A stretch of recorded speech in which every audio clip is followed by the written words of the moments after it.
Stage پر رونق افروز باوقار معوقار علماء کرام و طالبان علوم نبویہ، محترم سامعین، السلام علیکم ورحمۃ اللہ تعالی وبرکاتہ۔ وعلیکم السلام ورحمۃ اللہ تعالی وبرکاتہ۔ نحمده ونصلي على رسوله الكريم، اما بعد فاعوذ بالله من الشيطان الرجيم، بسم الله الرحمن الرحيم۔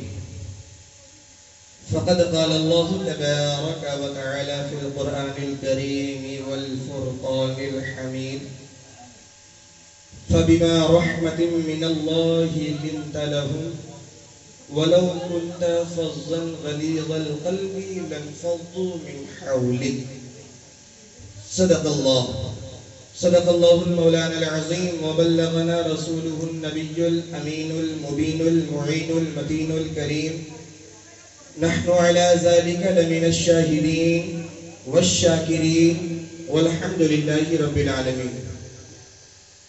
محترم حضرات، بس چند منٹ کے لیے آپ کی بارگاہ میں حاضر ہوں، لہذا آپ تمامی لوگ میری طرف دیکھیں، آپ کی تمام تر توجہات میری طرف مبذول ہو اور میں کیا کہہ رہا ہوں اس کو توجہ سے سنیں۔ سرورہ شاہ کریمہ دستگیرہ اشرفہ، حرمت روح پیمبر یک نظر کن سوئیما، اے اشرف زمانہ زمانہ مدد نما، درہائے بستراز کلید کرم کشا، اشرف نہنگ دریا دریا بسی ندارد، دشمن ہمیشہ پرغم با ذکر تو دوست دارد۔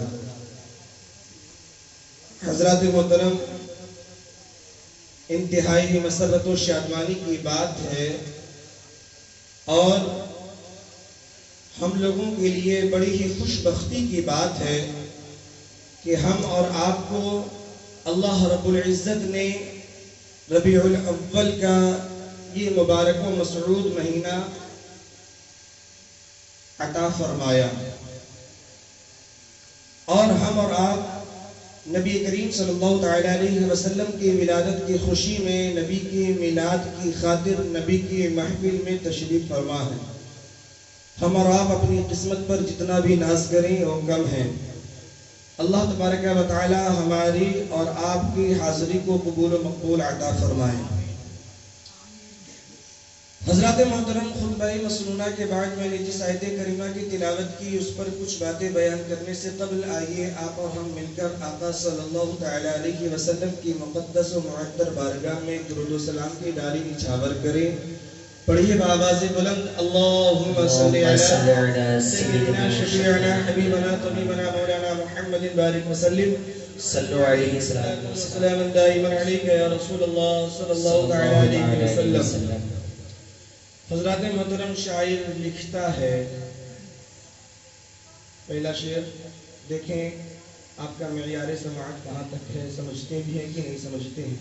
بہت مشہور، بہت ہی مشہور شعر۔ بسط انداز یکتائی بغایت شان زیبائی، بسط انداز یکتائی بغایت شان زیبائی، امی بن کر امانت آمینہ کے گود میں آئی۔ اے ہے سبحان اللہ، بے شک۔ خاموش نہ بیٹھے، آپ کا سبحان اللہ کہنا یہ آپ کے لیے بھی بہتر ہوگا، میرے لیے بھی بہتر ہوگا۔ آگے سماعت کریں۔ ایک اور شاعر لکھتا ہے، جنوبی سمت سے اٹھا ایک نورانی غبار آخر، سواد شہر سے داخل ہوا ناقہ سوار آخر، زباں پر اشرق البدر علینا کی صدائیں تھی، دلوں میں ما دعا للہ داعی کی دعائیں تھی، نبوت کی سواری جس طرف سے ہو کے جاتی تھی، درود و نعت کے نغمات کی آواز آتی تھی، کہیں معصوم ننھی بچیاں تھی، دف بجاتی تھی، رسول پاک کی جانب اشارے کر کے گاتی تھی کہ ہم ہیں بچیاں نجار کے عالی گھرانے کی، خوشی ہے آمینہ کے لال کے تشریف لانے۔ سبحان اللہ بے شک، ماشاءاللہ۔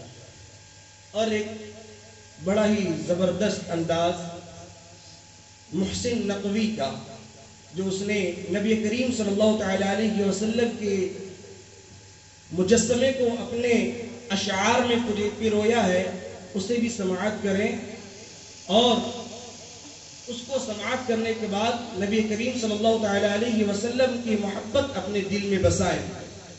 حضرات محترم محسن نقوی لکھتا ہے، چہرہ ہے کہ انوار دو عالم کا صحیفہ، آنکھیں ہیں کہ بحرین تقدس کے لگی ہیں، ماتھا ہے کہ وحدت کی تجلی کا ہے غرب، عارض ہے کہ والفجر کے آیت کے امی ہے، گیسو ہے کہ واللیل کے بکھرے ہوئے سائے، ابرو ہے کہ قوسین شب قدر کھلے ہیں، گردن ہے کہ برفرق زمین اوج سریا، لب صورت یاقوت شعاعوں میں دھلے ہیں، قد ہے کہ نبوت کے خد و خال کا معیار، بازو ہے کہ توحید کے عظمت کے علم ہے، سینہ ہے کہ رمز دل ہستی کا خزینہ، پلکیں ہیں کہ الفاظ رخ لوح و قلم ہے، باتیں ہیں کہ طوبا کی چٹکتی ہوئی کلیاں، لہجہ ہے کہ یزداں کی زباں بول رہی ہے، خطبے ہے کہ ساون کے امنڈتے ہوئے بادل، قرأت ہے کہ اسرار جہاں کھول رہی ہے، یہ دانت یہ شیراز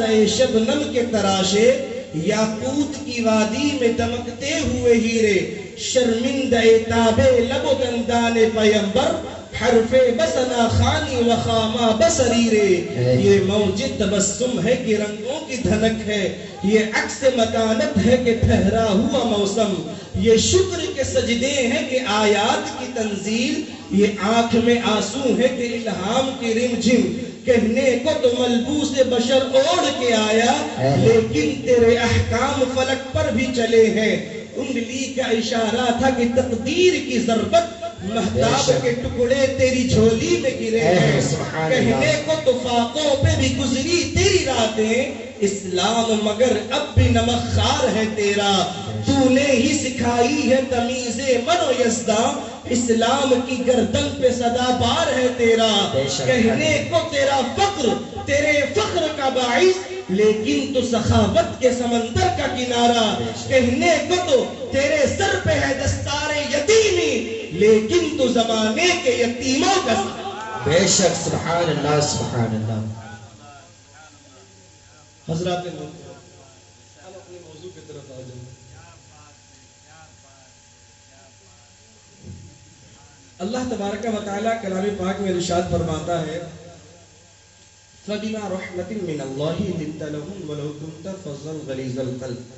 ایک اہم پیغام اللہ تبارک و تعالیٰ فرماتا ہے، فَبِمَا رَحْمَةٍ مِّنَ اللَّهِ، اے محمد، اے پروفیٹ، اے رسول، اے نبی، یہ آپ پر اللہ کا رحم ہے، لِنْتَ لَهُمْ، کہ آپ لوگوں کے لیے نرم ہیں، آپ لوگوں کے لیے ایک بہترین اور پرسکون مزاج رکھتے ہیں، وَلَوْ كُنْتَ فَظًّا، اور اگر آپ سخت مزاج کے ہوتے، آپ کی طبیعت میں تیزی ہوتی، آپ کے مزاج میں سختی ہوتی، غلیظ القلب، اور آپ سخت دل کے ہوتے، لَنْفَضُّوا مِنْ حَوْلِكَ، تو یہ جو دیوانوں کی محفل آپ کو نظر آ رہی ہے، یہ جو ماننے والے چاہنے والے آپ کے محبین آپ کے سامنے نظر آ رہے ہیں، یہ جو آپ کے عاشقین اپنی ہاتھوں میں اپنی جانوں کو، اپنی ہتھیلیوں میں اپنی جانوں کو لیے آپ کی بارگاہ میں حاضر ہیں، یہ کب کے آپ کی بارگاہ سے دور ہو چکے ہو۔ ترجمہ میں نے بیان کر دیا۔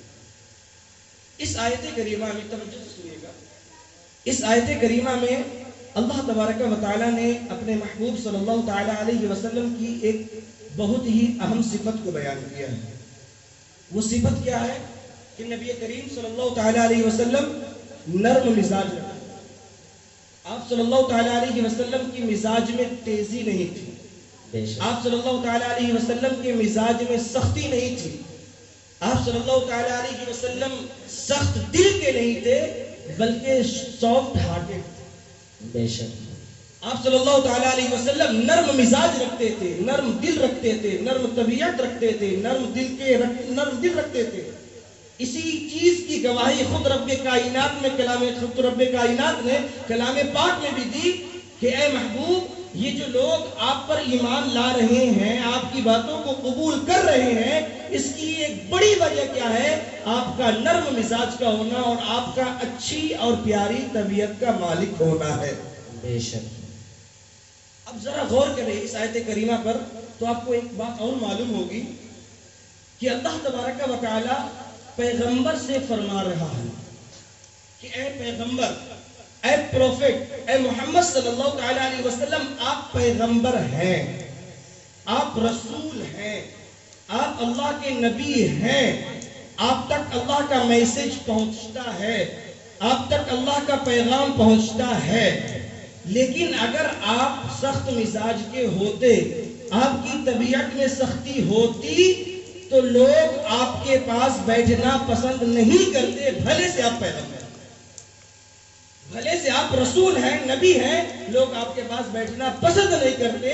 تو ہم میں سے اگر کوئی شخص اپنے مزاج میں سختی رکھنے والا ہوگا, اپنے مزاج میں کڑکڑاہٹ رکھنے والا ہوگا, تو ہمارے اور آپ کے پاس بھی کوئی بیٹھنا پسند نہیں. تو پروفٹ محمد صلی اللہ تعالیٰ علیہ وسلم کے پاس چاہنے والے صرف اس وجہ سے جمع ہوئے کہ آپ صلی اللہ تعالیٰ علیہ وسلم نرم مزاج رکھتے تھے, ایک بہترین اور پرسکون مزاج رکھتے تھے.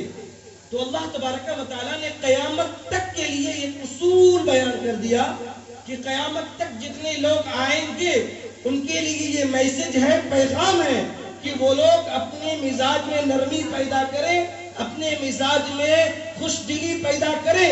اور اگر ہم اپنے مزاج میں نرمی پیدا کریں گے تو اس کا لازمی نتیجہ یہ ہوگا کہ لوگ ہم سے جڑتے جائیں گے اور ہمارے محبین میں شامل ہو دیتے ہیں. حضور صلی اللہ تعالیٰ علیہ وسلم کے نرمی کے بہت سارے پہلو ہیں. میں ایک اہم پہلو آپ لوگوں کے سامنے اجاگر کرنا چاہوں گا, بہت کم وقت میں, اور وہ کیا ہے؟ آپ صلی اللہ تعالیٰ علیہ وسلم لوگوں کے جذبات کا خیال رکھا. آپ صلی اللہ تعالیٰ علیہ وسلم لوگوں کی فیلنگز کی رسپیکٹ کیا کرتے تھے. آپ صلی اللہ تعالیٰ علیہ وسلم نے اپنی پوری زندگی میں کبھی کسی کے جذبات کو ٹھیس نہیں پہنچائی. آپ صلی اللہ تعالیٰ علیہ وسلم نے اپنی پوری زندگی میں کبھی کسی کی فیلنگز کو ہرٹ نہیں کیا, بلکہ آپ صلی اللہ تعالیٰ علیہ وسلم اپنے قول کے ذریعے, اپنے فعل کے ذریعے, اپنے ایکشن کے ذریعے, اپنے ورڈز کے ذریعے لوگوں تک بھلائی پہنچاتے رہے. بے شک. اب ذرا میں اس عنوان کو آپ کے لیے واضح کروں اور میں آپ لوگوں کو بتاؤں کہ حضور صلی اللہ تعالیٰ علیہ وسلم کس طریقے سے لوگوں کے جذبات کا خیال رکھا کرتے. ایک حدیث پاک میں آپ لوگوں کی بارگاہ میں پیش کروں گا, سماعت کریں. عن ابی سعید الخدری رضی اللہ عنہ انہ قال صنعت لرسول اللہ صلی اللہ تعالی علیہ وسلم طعاما فأتانی هو واصحابه فلما وضع الطعام قال رجل من القوم انی صائم فقال رسول اللہ صلی اللہ تعالی علیہ وسلم دعاکم اخوکم وتکلف بكم ثم تقول انی صائم فقال رسول اللہ صلی اللہ تعالی علیہ وسلم افطر ثم صم یوما مکانا. اس حدیث پاک کا آپ ترجمہ سماعت کریں. ایک مرتبہ ایک صحابی رسول نے آپ صلی اللہ تعالی علیہ وسلم کی دعوت کی اور آپ کے چند صحابہ کو بھی بلایا کھانے کی دعوت کی. آپ صلی اللہ تعالی علیہ وسلم اپنے صحابہ کرام کے ساتھ اس کے گھر تشریف لے گئے. آپ صلی اللہ تعالی علیہ وسلم گھر میں پہنچ گئے, دسترخوان بچھ گیا, لوگ بیٹھ گئے, حضور بھی تشریف فرما ہو چکے, کھانا لگ گیا, سرو کر دیا گیا. اب ایک صاحب کہہ رہے ہیں انی صائم, میرا روزہ ہے میں کھانا نہیں, میرا روزہ ہے میں کھانا نہیں کھاؤں گا. باضابطہ سب لوگ بیٹھ چکے ہیں, دسترخوان بچھ چکا ہے, حضور بھی بیٹھ چکے ہیں. اب ایک صاحب کہہ رہے ہیں انی صائمٌ، میں کھانا نہیں کھاؤں. حضور نے دیکھا کہ باضابطہ طور پر محفل کو سجایا گیا، انتظام و انصرام کیا گیا، اور ان تمام چیزوں کے کرنے کے بعد اب ایک صاحب کہہ رہے ہیں انی صائمٌ، میرا روزہ ہے، میں کھانا نہیں کھاؤں گا. حضور نے فرمایا دعاکم اخوکم، تمہارے بھائی نے تمہاری دعوت کی، وتکلم بکم، اور تمہارے لیے مشقتیں برداشت کی. ظاہر سی بات ہے یہ دعوتیں ایسے ہی تو نہیں ہو جاتی، اس کے لیے پریشانی اٹھانا پڑتا ہے، ہمیں بازار جانا پڑتا ہے، گوشت خریدنا پڑتا ہے، اور چیزوں کو خریدنا پڑتا ہے، گھر لا کر کے اس کو پکانا پڑتا ہے، محنتیں اٹھانی پڑتی ہیں. تو یہ دعوت ایسے ہی نہیں ہو جاتی. تو حضور نے فرمایا کہ تمہارے بھائی نے تمہاری دعوت کی، تمہارے لیے مشقت کو برداشت کیا، اور اب تم کہہ رہے ہو انی صائمٌ، میرا روزہ ہے، میں کھانا نہیں کھاؤں گا. تو حضور نے فرمایا افطر، تم اپنے روزے کو توڑ دو، ثم صم یوم مکانہ، اور اس کے دعوت میں شریک ہو جاؤ. بے شک. سبحان اللہ سبحان اللہ. حضور نے کیا فرمایا؟ تم اپنے روزے کو توڑ دو، یہ روزہ تم بعد میں پورا کر لینا، اس کے دعوت میں شریک ہو. اب ظاہر سی بات ہے یہ رمضان کے تو روزے نہیں تھے، نفلی روزہ تھا، اور رمضان کے روزے میں کوئی دعوت بھی نہیں کرتا. تو حضور صلی اللہ تعالیٰ علیہ وسلم نے اس میزبان کے جذبات کی قدر سکھانے کی خاطر صحابی رسول سے کہا کہ تم اپنے روزے کو توڑ دو، اس لیے کہ اگر تم کھانا نہیں کھاؤ گے تو اس کی دل شکنی ہوگی.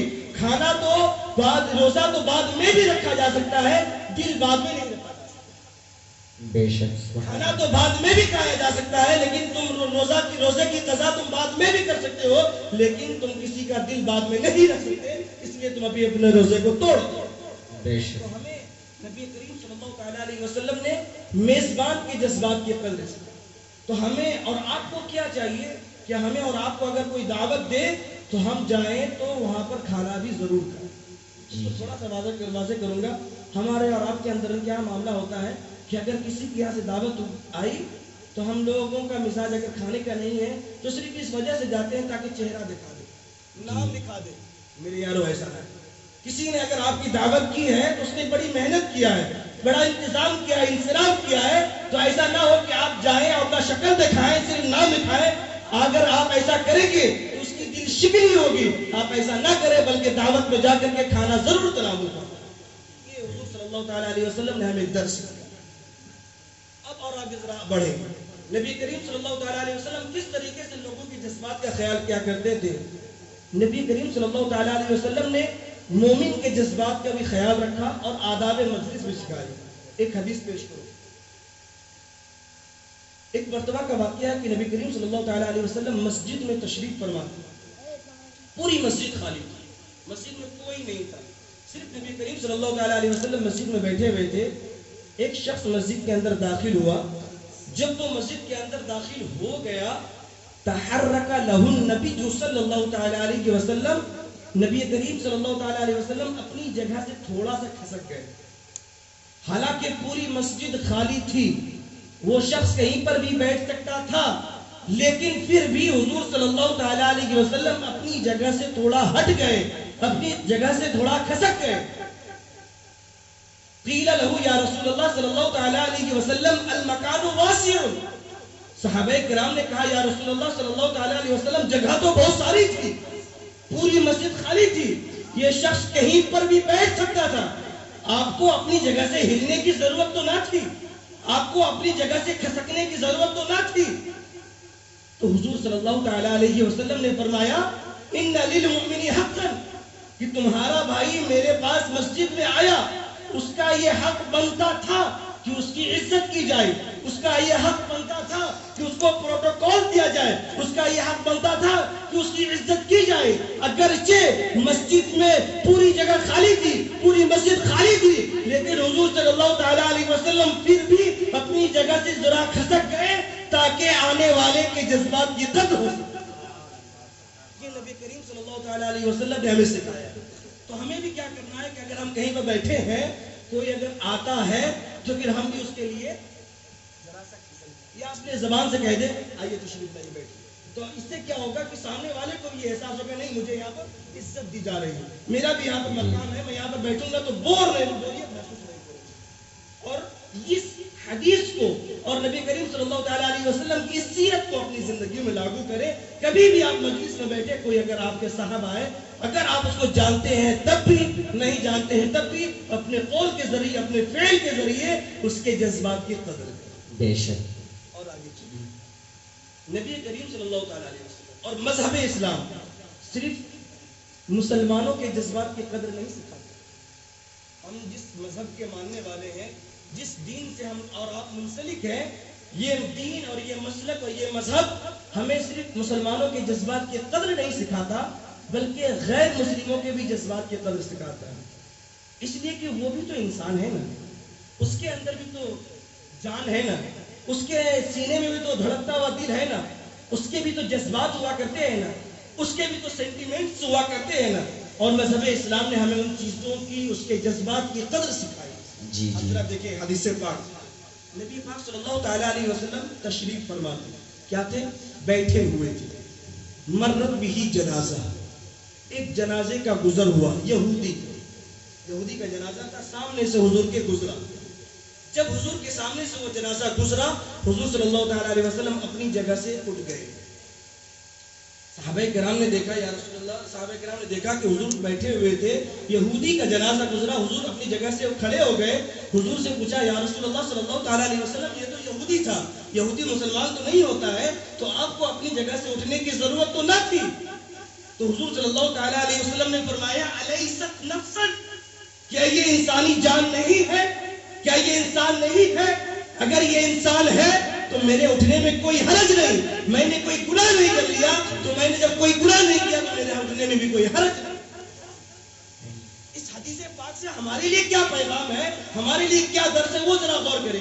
اگر ذرا غور کریں کہ حضور صلی اللہ تعالیٰ علیہ وسلم کے سامنے سے وہ جنازہ گزر جاتا, حضور اپنی جگہ پر بیٹھے رہتے, تو اس جنازے میں جتنے لوگ شریک تھے, ان لوگوں کی جب نظر پڑتی تو وہ لوگ کیا میسج لے کے جاتے, کیا پیغام لے کے جاتے, ان کو کیا احساس ہوتا کہ ہمارے یہاں جنازہ ہو گیا, ہمارے یہاں فوتگی ہو گئی, ہمارے یہاں موت واقع ہو گئی, اور یہ مسلمانوں کے پیغمبر ہے, مسلمانوں کے نبی ہے, ان سے اتنا نہ ہو سکا کہ یہ اپنی جگہ سے کھڑے ہو جائے. تو نبی کریم صلی اللہ تعالیٰ علیہ وسلم نے ان کے جذبات کی قدر کی, اور یہ سمجھا کہ اگرچہ تمہارے یہاں فوتگی ہوئی ہے, اگرچہ تم غیر مسلم ہو, لیکن ہمیں بھی تمہارے جذبات کی قدر ہے, اس لیے ہم تمہاری عزت کی خاطر اپنی جگہ سے کھڑے. جی بے شک. سبحان اللہ. کریم صلی اللہ تعالیٰ علیہ وسلم نے ہمیں پیغام دیا کہ مذہب اسلام صرف مسلمانوں کے جذبات کی قدر نہیں سکھاتا, بلکہ غیر مسلموں کے بھی جذبات کی قدر. جی جی. اور آخری بات, پھر انشاءاللہ زبردست خطاب آپ سماعت فرمائیں گے, میں تو مختصر وقت کے لیے آیا تھا.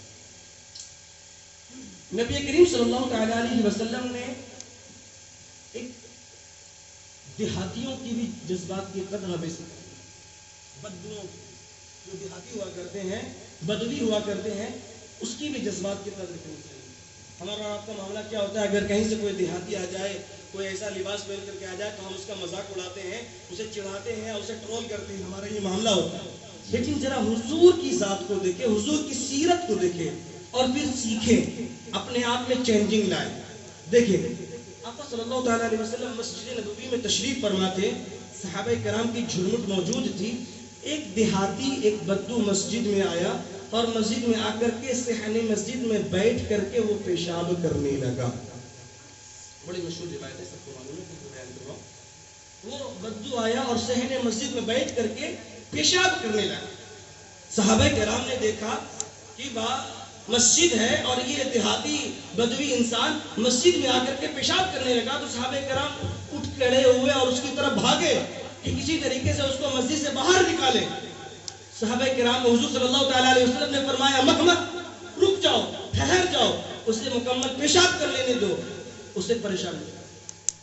جب وہ پیشاب کرنے کے بعد فارغ ہو گیا, مکمل پیشاب کر لیا, حضور صلی اللہ تعالیٰ علیہ وسلم نے اسے اپنے قریب بلایا, اور قریب بلا کر کے اسے اپنے پاس بٹھایا اور اسے سمجھایا, ان هذه المساجد لا تصلح لشيء من هذا البول ولا القذر, کہ یہ جو مسجدیں ہوا کرتی ہے یہ پیشاب پخانے کے لیے نہیں ہوا کرتی ہے. یہاں بول و براز نہیں کیا جاتا ہے, یہاں گندگی نہیں پھیلائی جاتی ہے, یہاں علائشیں نہیں پھیلائی جاتی ہے.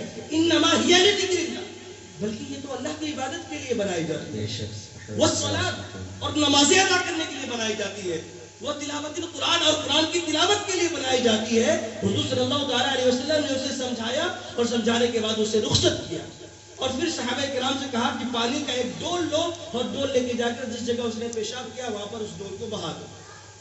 اب ذرا یہیں پر رک کر کے آپ دیکھیں، اگر حضور صلی اللہ تعالیٰ علیہ وسلم صحابہ کرام کو نہ روکتے اور کہتے کہ جاؤ تم اسے مسجد سے باہر نکال دو، تو پھر وہ دیہاتی انسان کیا میسج نہیں کرتے گا؟ حضور صلی اللہ تعالیٰ علیہ وسلم کے بارے میں تو اللہ تعالیٰ نے کلام پاک میں یہ ارشاد فرمایا ہے نا، لِنْتَلَوْ، اے رسول، اے پروفیٹ، اے محمد، آپ لوگوں کے لیے نرم مزاج رکھتے ہیں، آپ معاملات کو خوش اسلوبی کے ساتھ ڈیل کرتے ہیں، آپ آسانیاں کو پھیلانے کے لیے آئے ہیں۔ اگر حضور صلی اللہ تعالیٰ علیہ وسلم صحابہ کرام سے یہ کہتے کہ جاؤ تم اس کو باہر کر دو، مسجد سے باہر کر دو، تو وہ دیہاتی انسان کیا سمجھتا کہ میں تو دیہات کا رہنے والا ہوں، مجھے تو نہیں معلوم تھا کہ یہ مسجد ہے، یہاں عبادت کی جاتی ہے، یہ جائے عبادت ہے، مجھے تو یہ معلوم نہیں تھا آداب مسجد کیا ہوا کرتے ہیں، میں اس سے نابلد تھا۔ تو وہ کیا میسج لے کے جاتا کہ یہ مسلمانوں کے پیغمبر ہے اور انہوں نے میرے ساتھ یہ سلوک کیا۔ تو حضور صلی اللہ تعالیٰ علیہ وسلم نے اس کے جذبات کی قدر کیا اور اس کے عذر کو سمجھا اور اسے منع نہیں کیا، بلکہ مکمل پیشاب کرنے کے بعد اسے پیار سے سمجھایا اور اسے مسجد سے الوداع کیا۔ بے شک سبحان اللہ۔ یہ نبی کریم صلی اللہ تعالیٰ علیہ وسلم نے ہمیں درس دیا کہ ہمیں ہر ایک کے جذبات کا خیال رکھنا ہے، ہر ایک کے جذبات